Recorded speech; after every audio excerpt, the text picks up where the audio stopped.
All right, we got to figure something out. It is September 5th, and Peyton Krebs is still not under contract with the Buffalo Sabres. Are we on our way to a minor holdout? We'll talk about it coming up here on the Locked On Sabres podcast.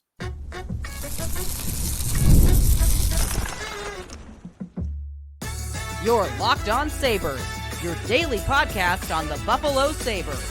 Part of the Locked On Podcast Network, your team every day.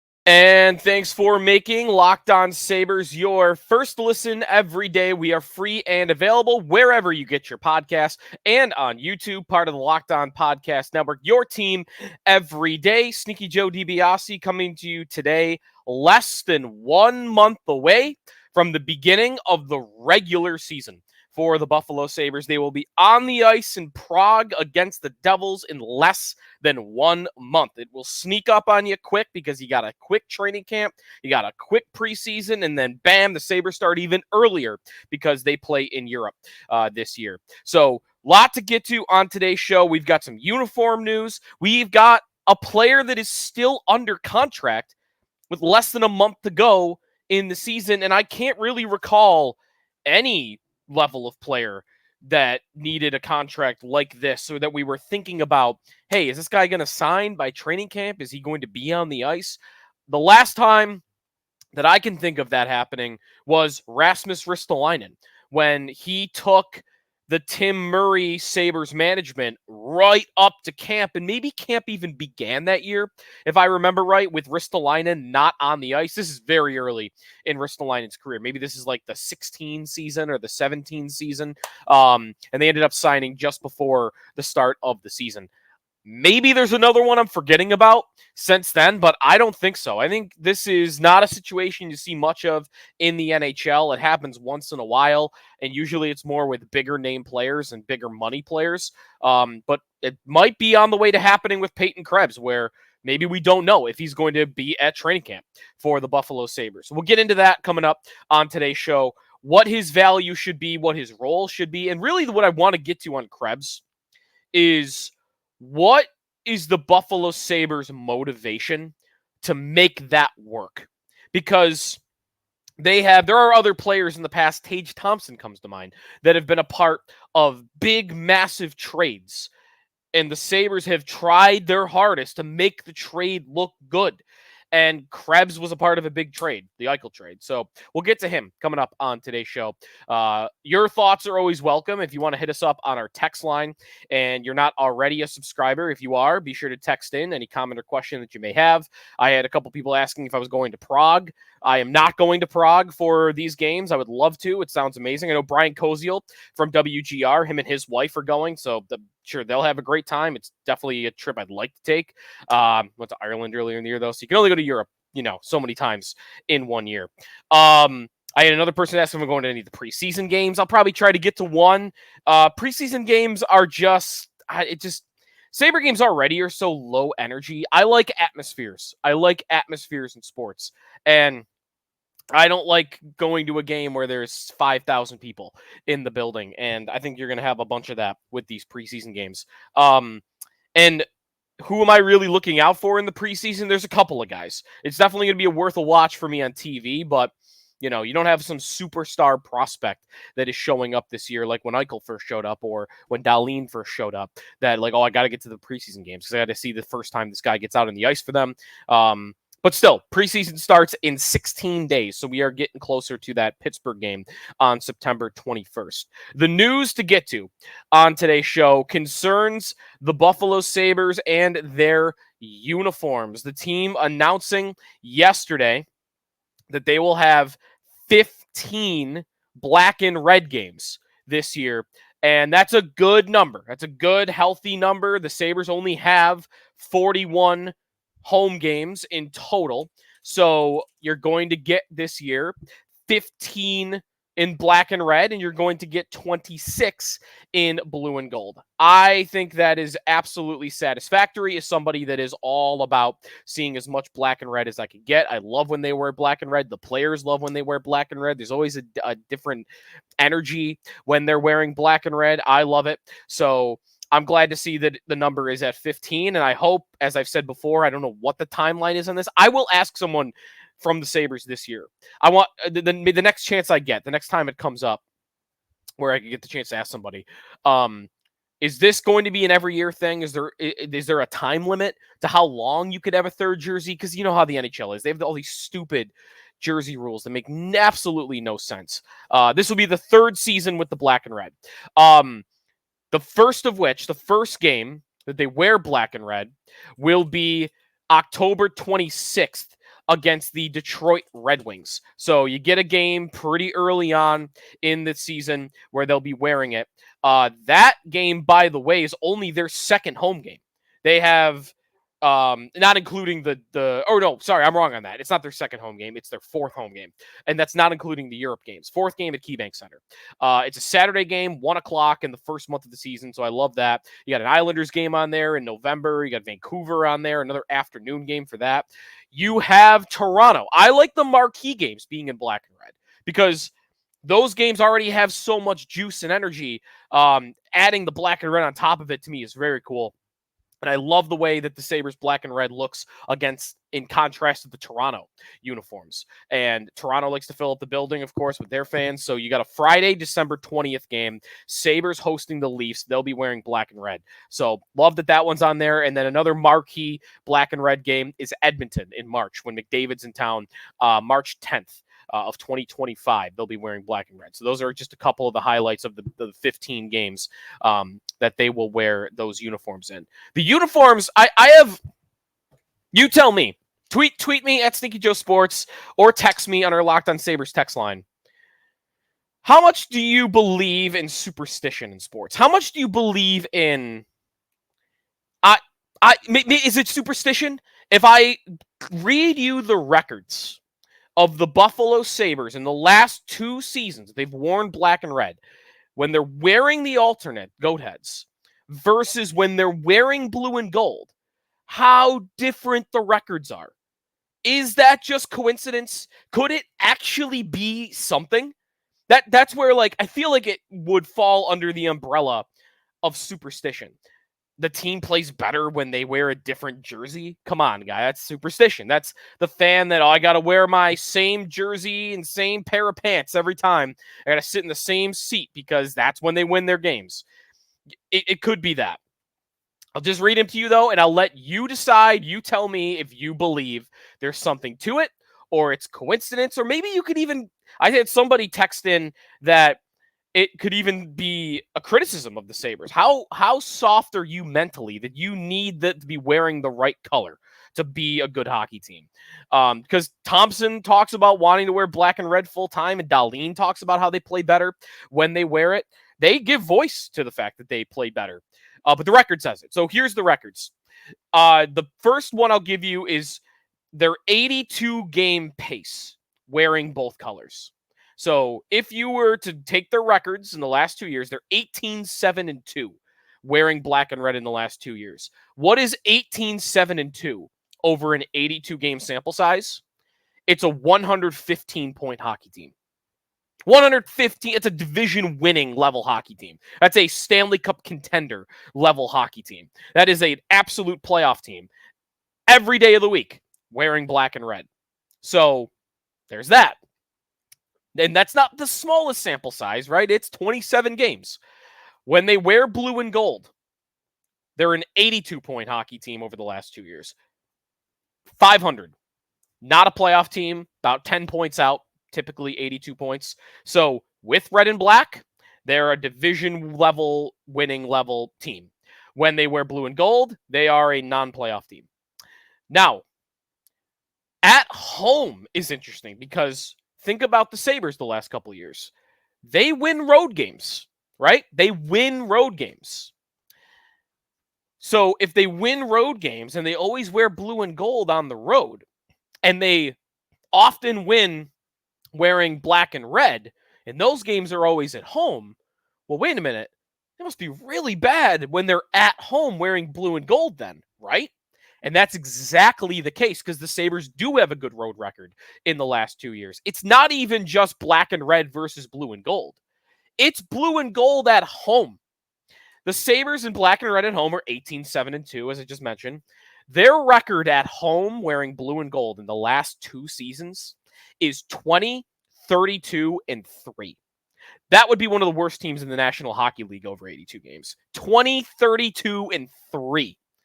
That is 55 games wearing blue and gold at KeyBank Center in the last 2 years, and they have won 20 of them. So, again, I don't know that I want to completely dismiss it. Maybe there's a little something to it. Maybe there's a tie-in to the Sabres play better when there's more fans in the building.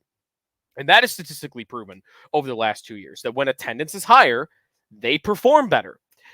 That makes sense. Energy in the building. There's more people to play for. There's more, juice for everybody involved. And when they wear black and red, there's more energy. There's more juice. It's often weekend games. These games, the Sabres are going to be playing in black and red this year, I think, are all Friday games, or at least a lot of them are Friday games.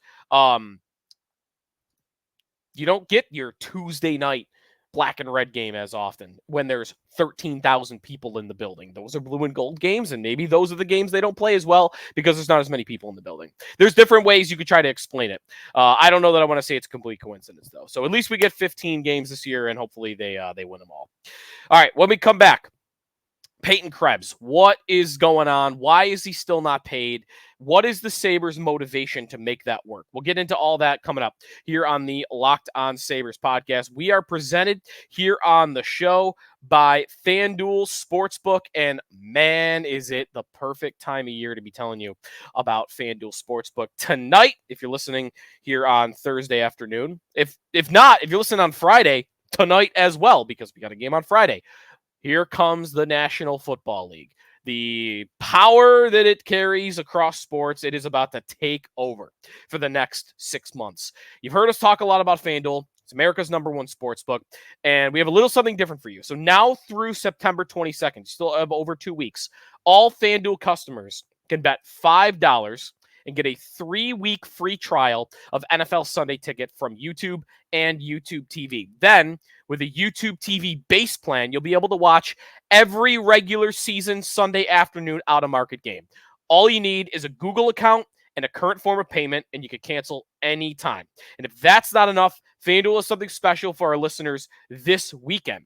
Be sure to check out FanDuel's Profit Boost in the app and use it for FanDuel's Double Your Winnings for all Sunday, September 8th, pregame moneyline bets. Profit Boost will be live starting on Friday, tomorrow, September 6th. View your account page now to learn more about your boost. Just visit FanDuel.com. Download America's #1 sportsbook. Sneaky Joe DiBiase back here on the Locked On Sabres podcast. Thanks for making us your first listen every day. We're going to get to Peyton Krebs here in just a moment, but it is the first show that I am doing since last Friday when we found, was it Friday, that we found out the news about Johnny Gaudreau. And I'm sure most hockey fans, if not all hockey fans, of course, have heard by now, but the most tragic thing that I can think of that's happened in the sport in a long time. I mean, I don't want to go through the list of tragedies that we've seen, but you've got a star player in the league, a 7-time All-Star, and a great hockey player that everyone's been sharing stories about for the last week that, every story you read, you realize how great a guy this was that the world lost last week. Johnny Gaudreau and his brother, Matthew Gaudreau, passing away, being struck by a car while they were biking the day before their sister's wedding is as heartbreaking a story as it possibly gets. And when someone passes away like this, you get all the storytelling of what kind of guy they were and what kind of person they were, and you are just hearing it from all corners about both of these guys. But obviously, Johnny being the star NHL player, you're hearing more about him. It could you imagine a better person for? It's just heartbreaking. It's tragic. whether it was him as a teammate, him with Patrick Laine last year and standing up for him when he was in the NHLPA program, dealing with some mental stuff, standing up for him there. Whether it was the story, what really hit me was the story of in a sports business where you don't often hear stories like this, why he chose Columbus. I remember, I think I criticized him when he went to Columbus, or maybe didn't even criticize, just thought, dude, what are you doing? Why are you going to Columbus? Everyone thought you were going to Philadelphia because you were going home or you were going to stay in Calgary. He goes to Columbus, team that wasn't very good, kind of not that close to his home. But the story that I had remembered hearing then and then had it retold this week was Johnny Gaudreau went to Columbus in part because his wife had a great career opportunity for herself in Columbus. And he chose to go there in part for his wife. And how often do you see that in sports? So man, you can't, there are no words for how heartbreaking it is that happened last week. I don't really have any personal stories about Johnny Gaudreau. I never met him in person, covering the Sabres or anything like that. I watched him play live a few times, and he actually is a part of one of the coolest hockey games I've ever seen. He is on Team North America in the 2016 World Cup of Hockey in Toronto. And he's on the top line. One of the coolest games I've ever seen, maybe the fastest hockey game I've ever seen in my life, was Team North America against Russia in the 2016 World Cup of Hockey. And Team North America, who, took all our breath away. What a team. That top line was McDavid, Matthews, and Gaudreau. And they were unbelievable together. And getting to see them up close and personal live on that team was super cool. And I'm glad I got to experience that. So rest in peace to both of the Gaudreau brothers, Johnny Gaudreau and Matthew Gaudreau. All right, let's get to Peyton Krebs. No easy transition here, but let's get into some contract stuff. So there's still one contract dispute ongoing with the Buffalo Sabres this offseason, and it's for Peyton Krebs. He is still a restricted free agent here on September 5th. So what is there to do here? What is there to figure out? And to me, you could go to a couple of different avenues. The cap, though, that's a tough one for this. I don't know if the cap matters at all. Are the Sabres saving room for some big trade? We're going to talk about Mitch Marner on our next show. Are they saving room because they're hoping that a Mitch Marner trade is maybe a little bit possible? I don't buy that, right? Like, how could you trust that the Sabres of all teams are going, oh, we got to save our cap space to make the big trade, because they haven't made the big trade in years, really. So as they sit currently, they're under the salary cap, and they're under the salary cap by a good amount. So that's not it. Is it about dollars? I mean, I might want to buy that. Do they want to give a guy who might not even have a spot in their rotation at the beginning of the year $2.5 million? I don't know what the number would be. I think for Krebs, I haven't spent a ton of time thinking about it until this week, because just what should there be to figure out?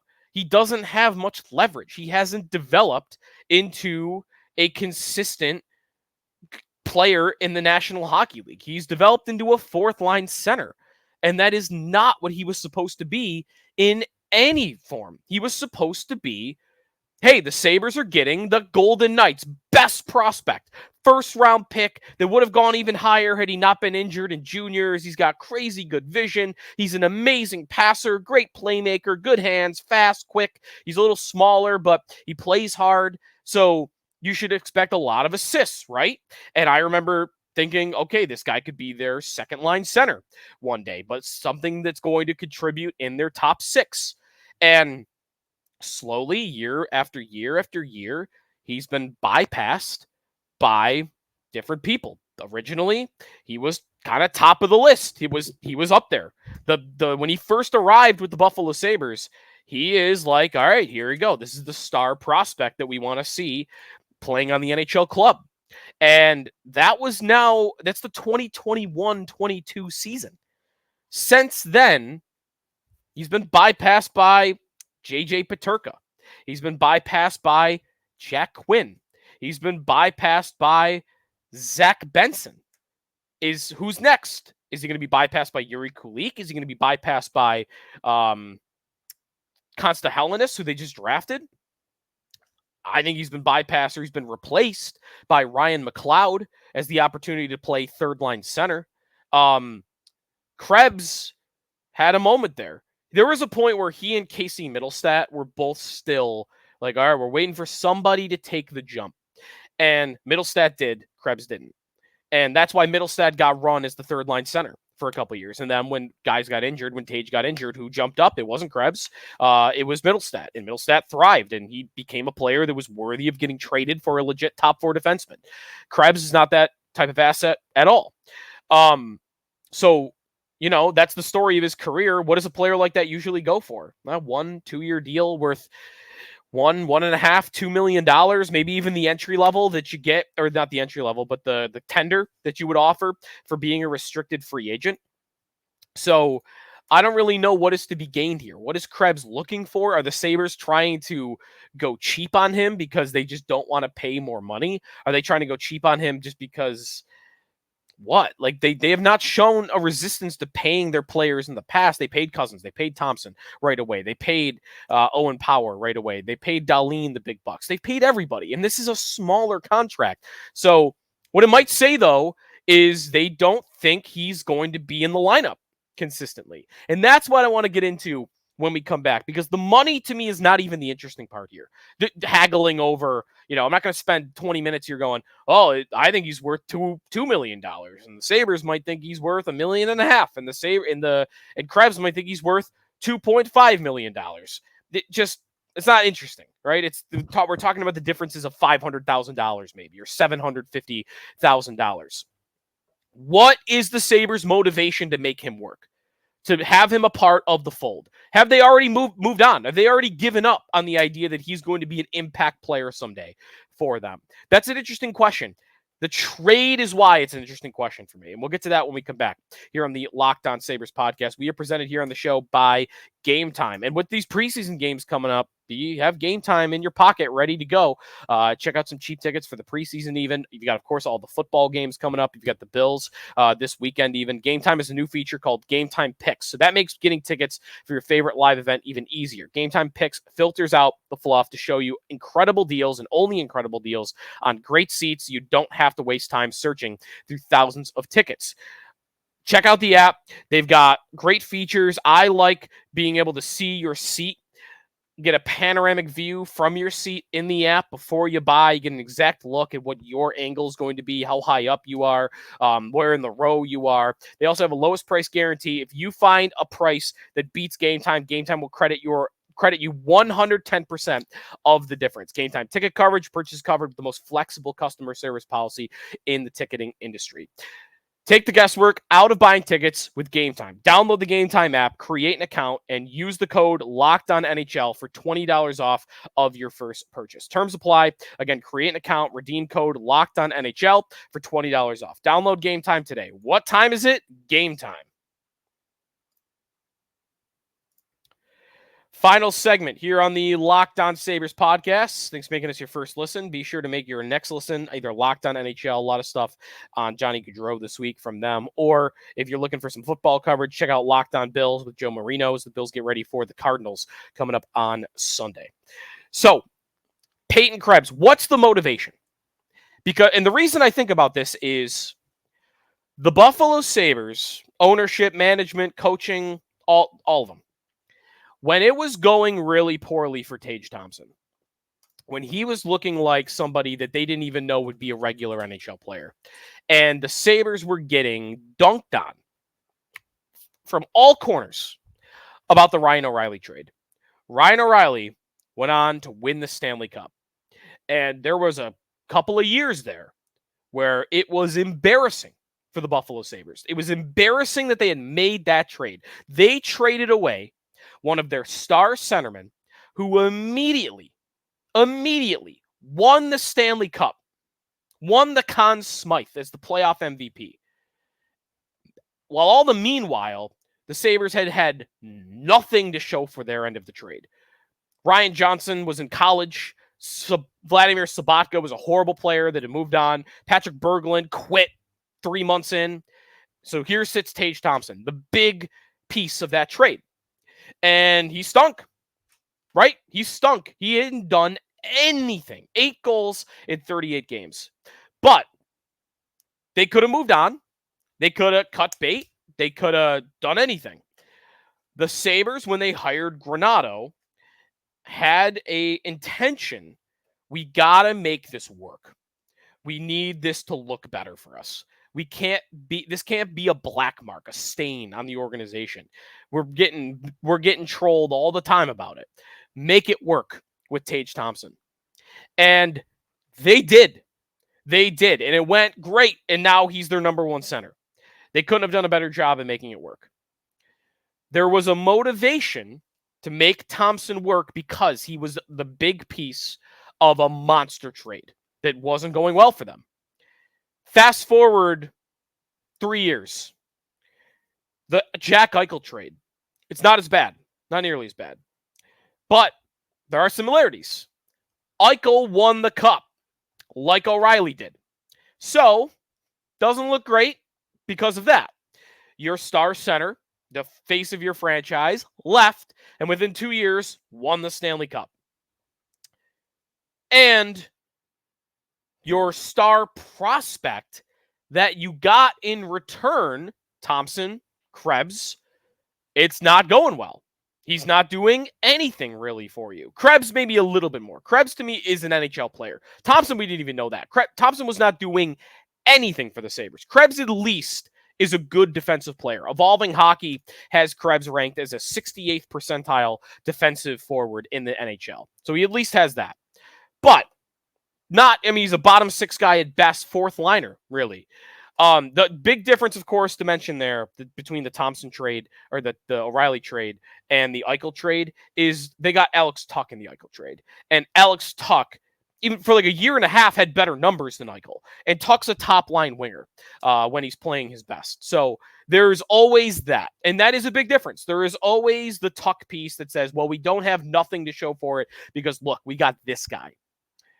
But for it to look really good for the Sabres, you'd want Krebs to make it work. You'd want Krebs to develop into something so that in 5 years, when you look back at the Eichel trade, you don't go, well, the Golden Knights got Eichel and they won the cup and the Sabres they only really got Alex Tuch.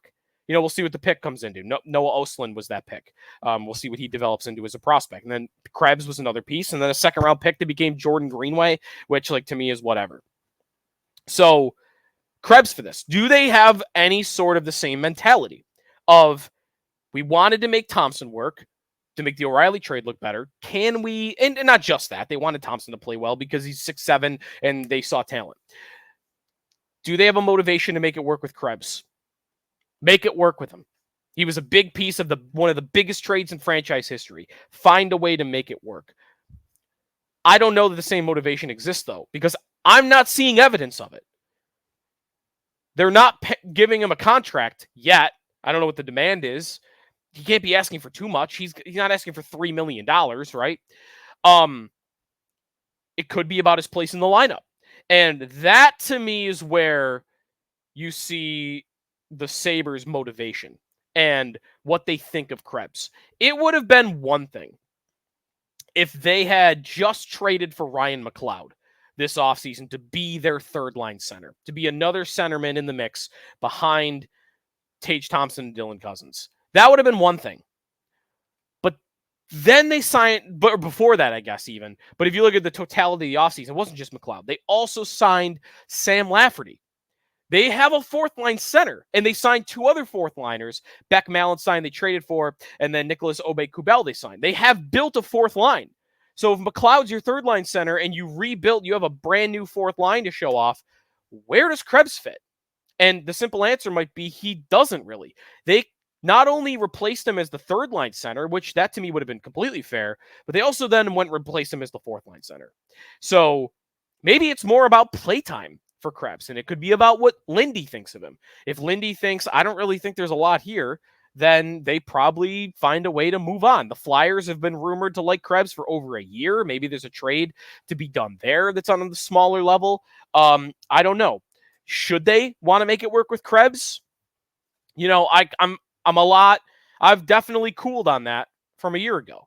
I was a Krebs stan even for a time. I was probably one of his biggest defenders. A lot of it was, hey, this dude did the job that was asked. He played with Kyle Okposo and Zemgus Girgensons for 2 years and developed into a really good defensive player. Hard nose, bottom six center.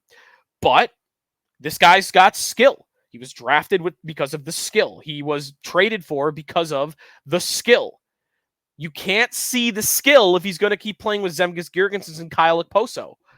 And that was always my take on him was, I'm not going to tell you he can't score or more than that, play make and be a 50-point guy until I see him with guys he could be a 50-point guy with. He'll never be a 50-point guy with Okposo and Girgensons.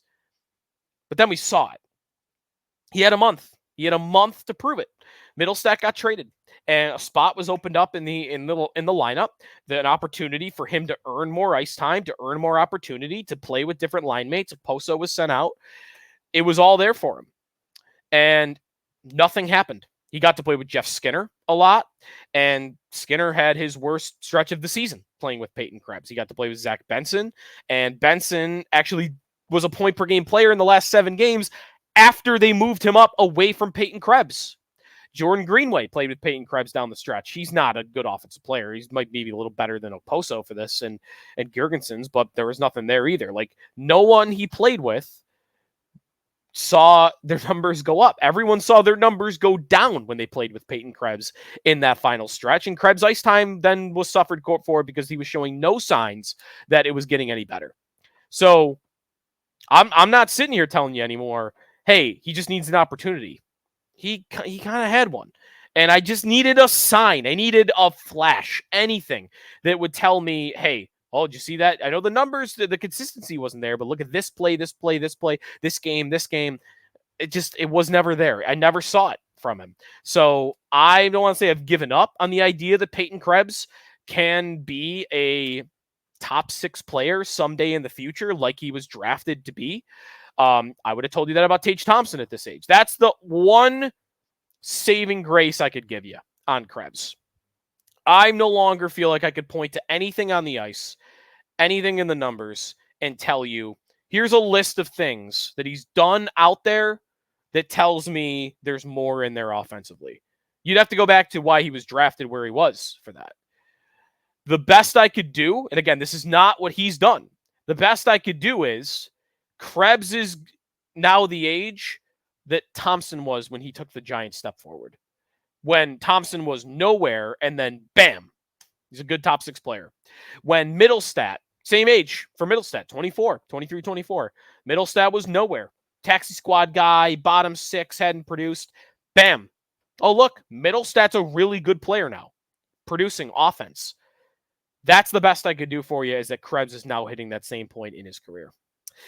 All right, let me know what you think about the Krebs situation. We might be on our way to like the lamest, quietest holdout in the league.